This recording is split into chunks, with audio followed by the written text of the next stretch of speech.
tani waa qayb ka mid ah qisadii Nabi Muuse calayhi salaam.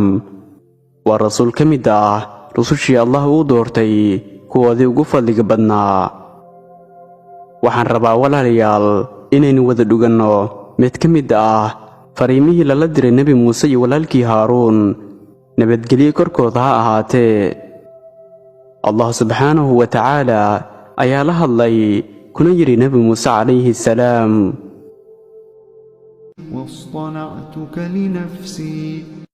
aniga ayaa ku doortay Muusow, isaantayda ayaan kuu doortay. اذهب أنت وأخوك بآياتي ولا تنيا في ذكري. la tag adiga iyo walaalka aayaadkayga, yacnii xujooyinkayga, hana ka daalin xuskayga iyo digrigayga inaad badisaan. اذهبا إلى فرعون إنه طغى. aada labadiinuba fircoon xaggiisa.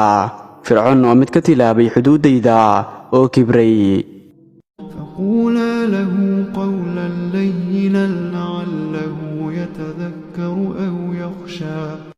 ulana hadla si dabacsan oo aayar ah, waa intaas uu qaataa waanada ama uu ka cabsada Allah subxaanahu wa tacaala.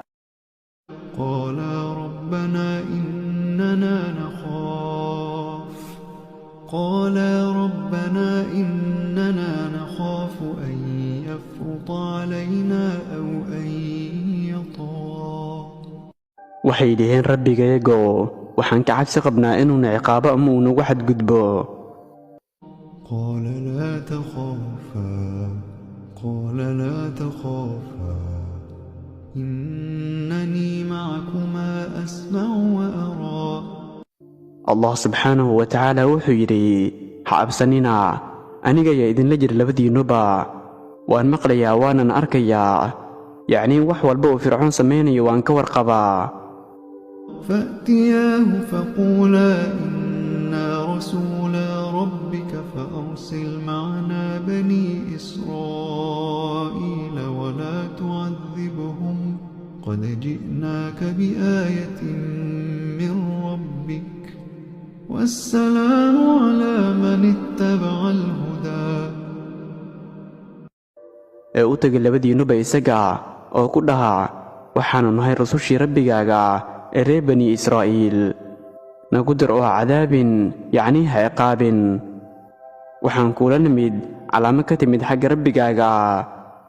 nabadna waxay ahaan doontaa korkiisa, ciddii raacdana hanuunka. والسلام على من اتبع الهدى. nabaddu waxay ahaan doontaa korkiisa, ciddii raacda hanuunka.